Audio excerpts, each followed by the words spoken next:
He had been Boston's police chief for exactly 11 days when the 911 call came in with his own home address on the ticket. The dispatcher stared at her screen for a full 3 seconds before she quietly picked up the phone and called her supervisor. By the time 2 patrol cruisers turned onto Chestnut Hill Avenue, lights off because the caller had described the suspect as calm but suspicious, Marcus Webb was standing in his own driveway, a bag of groceries against his hip, watching his new neighbor film him through a gap in her curtains. But let me start at the beginning, because the way this story ended, Patricia Holloway standing before a bank of microphones on City Hall steps, her face the color of a boiled lobster, the mayor reading a statement 2 feet to her left, could only happen because of everything that led up to it. And everything that led up to it started 31 years before that October morning. Marcus Webb had worked 3 decades to earn the keys to that house on Chestnut Hill Avenue. It started in Roxbury, in a 3-bedroom apartment where the radiator knocked all winter and the hallway smelled of other people's cooking. His father drove an MBTA bus for 22 years. His mother worked overnight at Mass General until her knees gave out. They had one rule in that apartment: you earn your seat at the table, and then you hold your ground.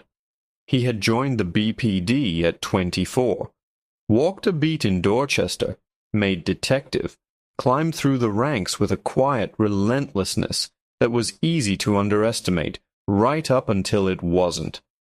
He had been passed over for promotion twice. Both times men with lighter skin and thinner records had gotten the nod.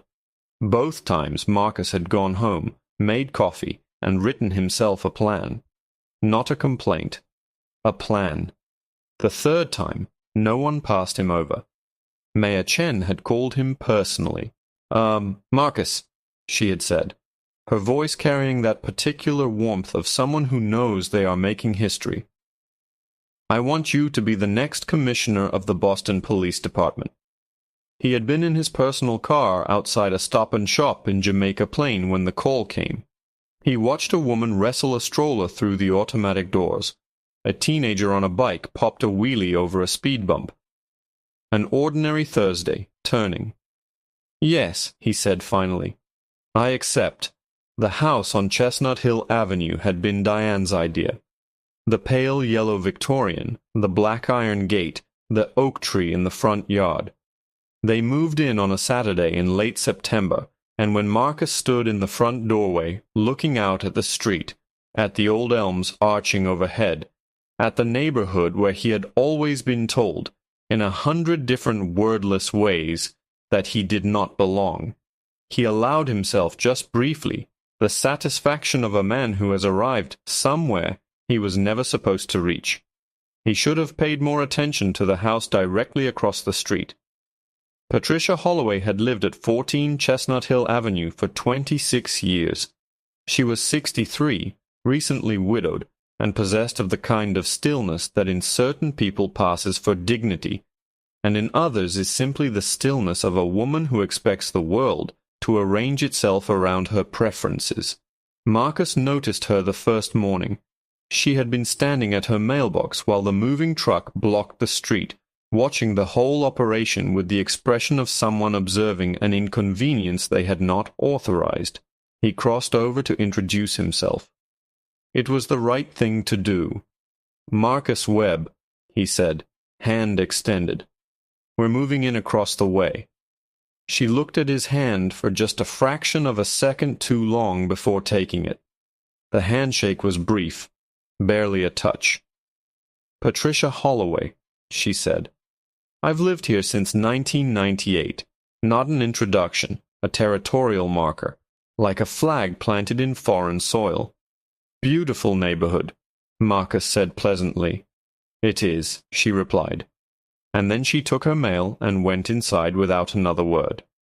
Diane had given him a look from the porch when he came back across.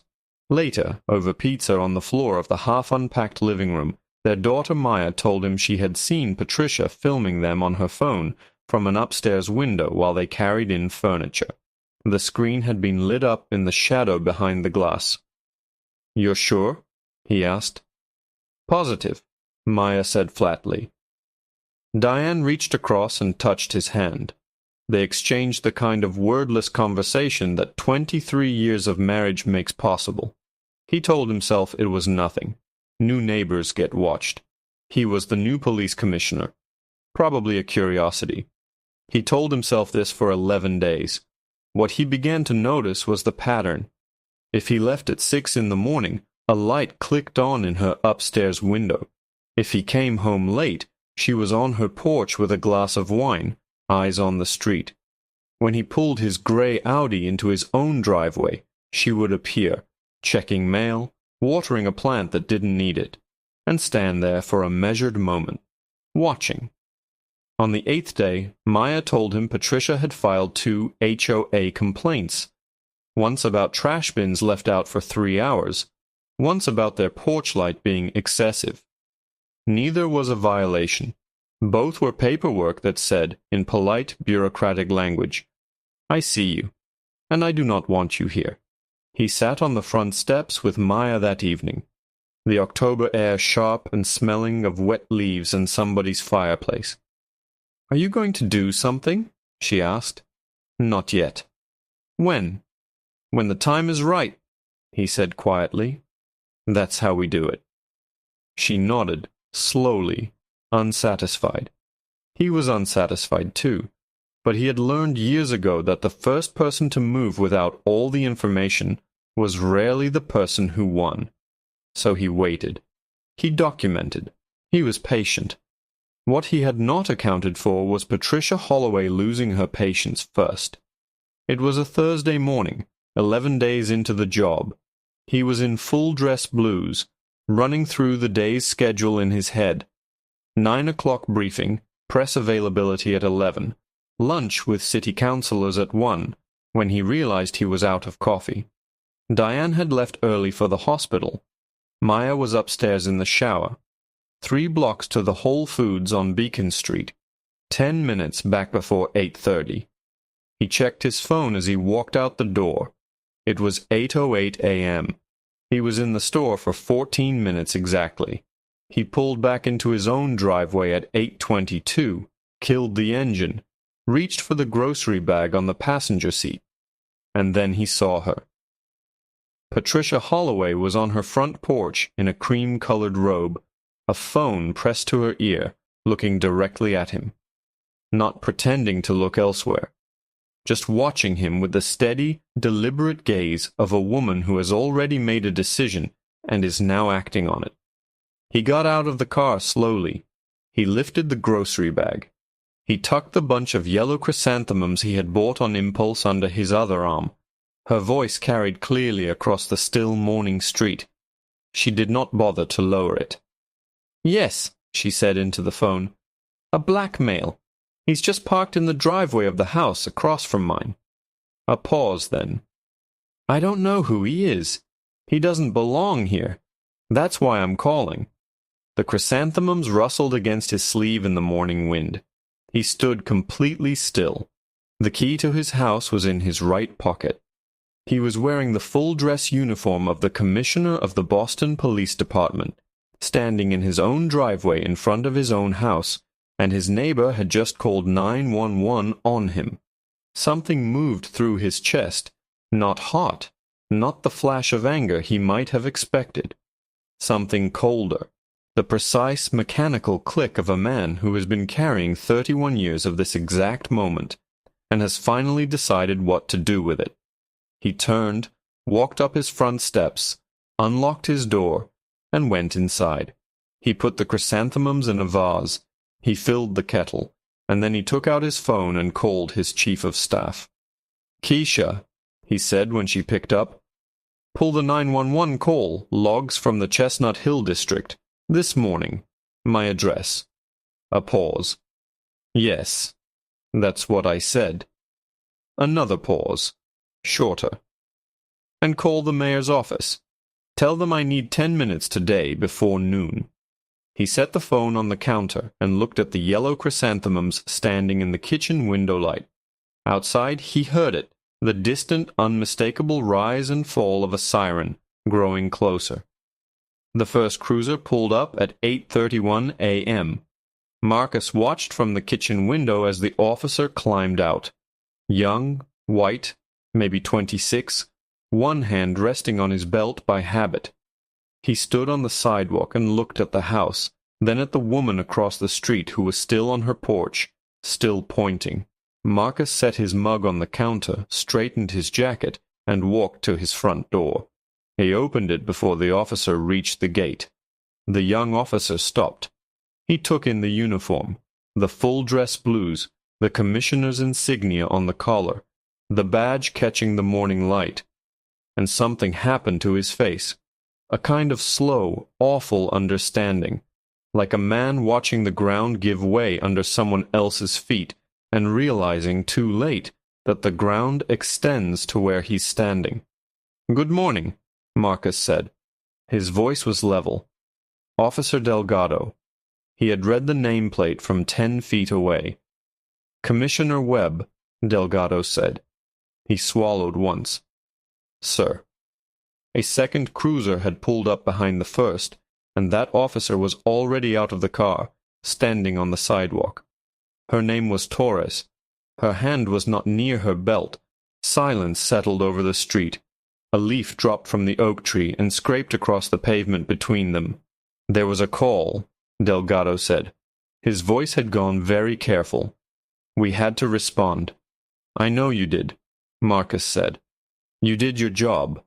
He looked past the officer, across the street to where Patricia Holloway stood on her porch with her arms folded. "The question is what happens next." He stepped off the porch and walked to the sidewalk. He stood beside the cruiser and looked directly across the street. Patricia looked back at him, and in the space of 5 seconds he watched her understand. He could see it happen. First the uniform registered, then the insignia, then the 2 officers standing at attention beside him, and then whatever calculation she had been running in her head for 11 days made a sound like a gear stripping. Her face went the color of old chalk. "Commissioner," she said. The word came out thin. "Wrong." "Mrs. Holloway," Marcus said, exactly as pleasantly as he had said it the first time they met. She stepped back once.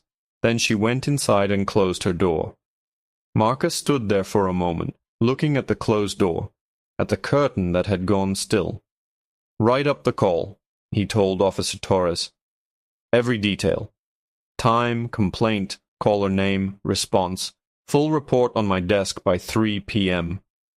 "Yes, sir," she said immediately. He looked at that closed door one last time. "She's going to want the last word," he said quietly. "She doesn't understand yet that she already had it." He went back inside. His coffee was still hot.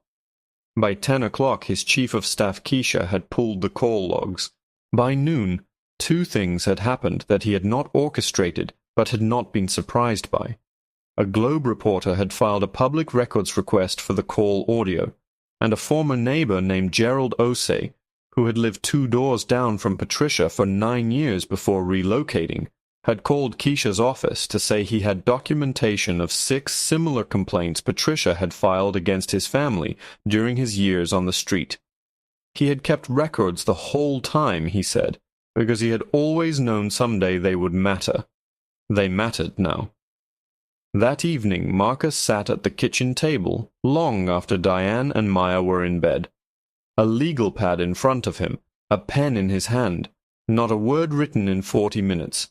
The chrysanthemums were barely visible on the counter in the dark. Pale yellow, the color of something patient. He thought about his father's hands on the bus steering wheel. He thought about his mother's knees. He thought about the 2 promotions he hadn't gotten, and the 2 times he had sat at a table exactly like this one, and written himself forward instead of burning something down. He thought about Maya asking when, and him saying when the time is right, and what it had quietly cost him every single time to say it calmly. He picked up the pen. At the top of the legal pad, he wrote 3 words: documentation, process, witnesses. Then he made a list that covered 2 full pages and did not stop until it was finished. The public records request came through 4 days later. The call recording released on a Tuesday at 5 p.m., and Boston heard Patricia Holloway's voice on the radio during the evening commute. "I don't know who he is. He doesn't belong here," in her precise, unhurried diction, while thousands of people sat in traffic and listened to what that sounded like out loud. The Globe ran it front page the next morning. The story mentioned Gerald Osei by name. It quoted him at length. Patricia's lawyer issued a statement saying she had acted out of concern for neighborhood safety, had not been aware of the individual's identity, and deeply regretted any misunderstanding. Marcus read it at his desk and set it down without expression. Regretted any misunderstanding. He picked up his coffee. "What do you want to do?" Keisha asked from across the desk. "Nothing," he said. "The HOA has our documentation and Gerald's. The Human Rights Commission has opened a review." He looked out at the gray October sky over downtown Boston.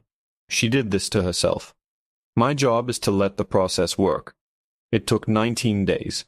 The Human Rights Commission's preliminary findings cited a pattern of racially motivated harassment spanning more than a decade.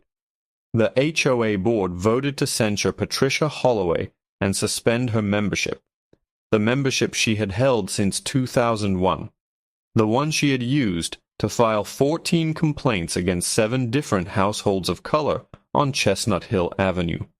The City Council introduced a resolution commending Commissioner Webb's measured and professional response to a deliberate and documented act of racial harassment. The mayor read it aloud on City Hall steps, Marcus standing at her side in his dress blues, while cameras clicked in the cold autumn air. Patricia was there too on her lawyer's advice to deliver a personal apology. She stood 3 feet to the mayor's left in a dark coat and read from a prepared sheet of paper in a voice from which every human quality had been lawyered away. She said the word regret 4 times. When she finished, Marcus stepped to the microphone. The street crowd went very quiet. "I moved to Chestnut Hill Avenue because I wanted a home," he said. "The same reason anyone moves anywhere." A pause, long enough to mean something. "I'm still there. I intend to stay." That was all. He stepped back from the microphone. In the crowd he saw Maya standing next to Diane, arms folded the same way they had been folded on the front steps that October evening when she had asked him when. But her face was different now. She was looking at him with the expression of someone filing something permanently away. Something they will reach for again and again for the rest of their life. He gave her a small nod. She gave him one back. Gerald Osei called on a Sunday morning 4 months later. Marcus was in the kitchen in an old sweater, making coffee, the Ethiopian dark roast that had been sitting unopened in the cabinet since October, waiting like a small patient monument for the right morning to finally be opened. "She's moving," Gerald said.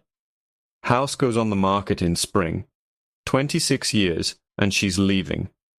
"I heard the same," Marcus said. "You feel anything about that?" He thought about it honestly, the way his mother had always taught him to think about things. "I feel like the neighborhood is going to be fine," he said. Gerald laughed, warm, a little tired. "Yeah," he said. "I think so too." After he hung up, Marcus stood at the counter and looked out at his street, his oak tree, his gate, the quiet winter Sunday morning of a man exactly where he belongs. The light was coming in low, catching the edge of the vase on the counter, the one that had held fresh flowers every week since October. Today he had put in yellow chrysanthemums. He poured his coffee and took the first sip. It wasn't bitter at all,